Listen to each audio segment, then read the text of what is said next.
Fellow Ukrainians, another day of our defense, a difficult day. Restoration work is currently underway across the country. We will restore all objects that were damaged by today's attack by Russian terrorists. It's only a matter of time. I tasked all structures of our state to ensure recovery as fast as possible.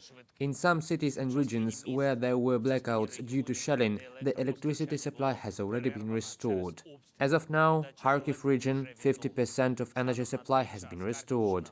Energy crews need several hours to restore electricity supply to the majority of districts. Poltava region, restored almost everywhere. Mykolaiv region, Zaporizhia, Odessa region, connected.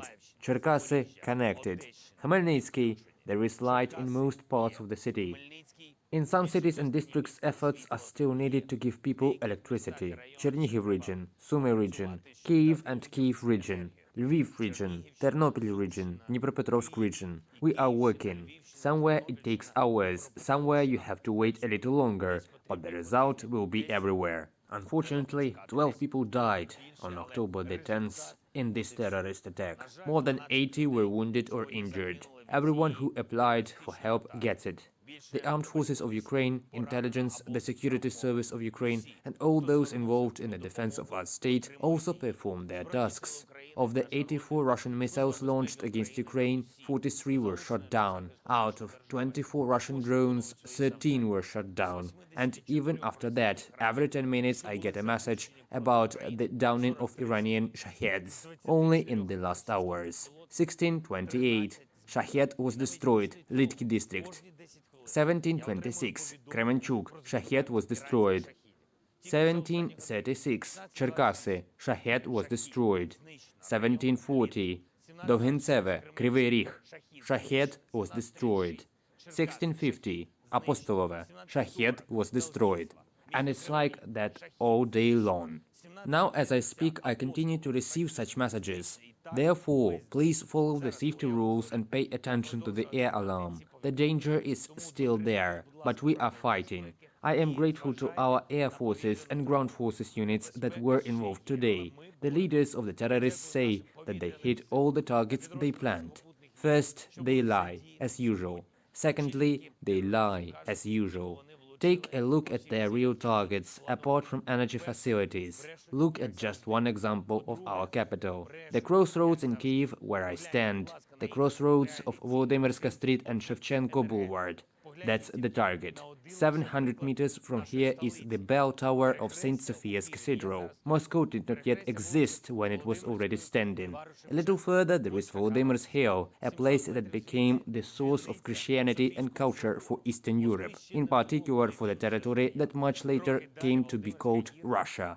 Next to me are the buildings of the Shevchenko University, which will soon celebrate its 190th anniversary. They are damaged now by this Russian strike, but we will restore everything. The teacher's house was also damaged today. At one time, the Central Council of Ukraine worked there, and for Ukrainians, this place will always be a place of memory about our glorious history of statehood. And right behind me, there is a playground in Shevchenko Park, which also became a target for a Russian missile. But it is not just in Shevchenko Park. It is on one of the main museum streets of Kyiv.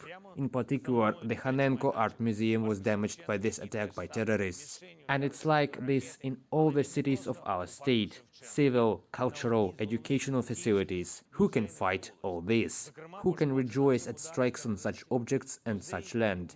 They say they want to push Ukraine back into the 18th century, but they pushed themselves back into a much older era, in the era of savages, which they became quite consciously. And Ukraine will still remain in the 21st century. Kyiv saw various strangers and survived them all.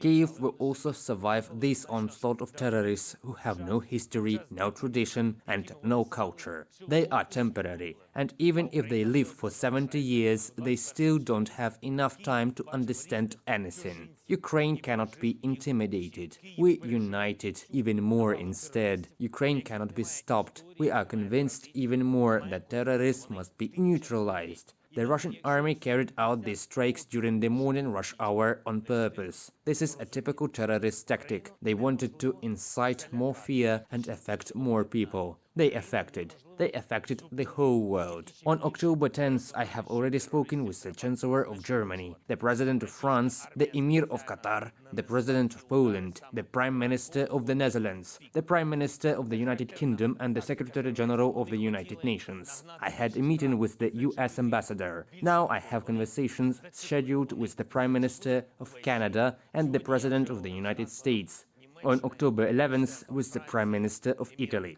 I am grateful to all for the unambiguous support. We are consolidating the world, and I feel that the world is with us. An extraordinary meeting of the G7 is already scheduled for tomorrow. We are working on a resolution for the UN General Assembly to condemn Russia for all its escalating steps, for its terror. Terror inevitably receives a global response, and the blatant nature of Russian terror only encourages everyone to be more determined.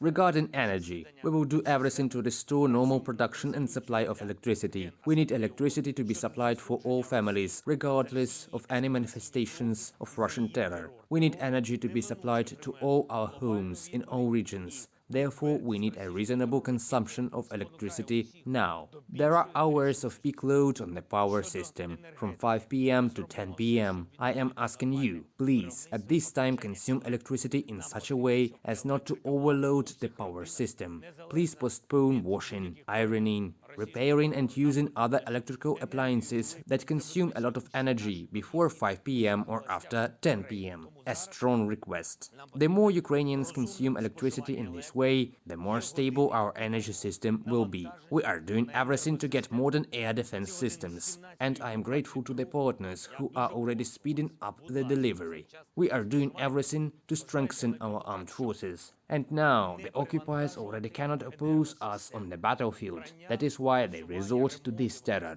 Well, we will make the battlefield even more excruciating for the enemy, and we will restore everything that was destroyed. Please help each other. Please take care of those who are left alone in such circumstances. Believe in yourself, in Ukraine, in the armed forces of Ukraine, and in our victory. Glory to Ukraine. В Україну, в Збройні Сили України і в нашу перемогу. Слава Україні!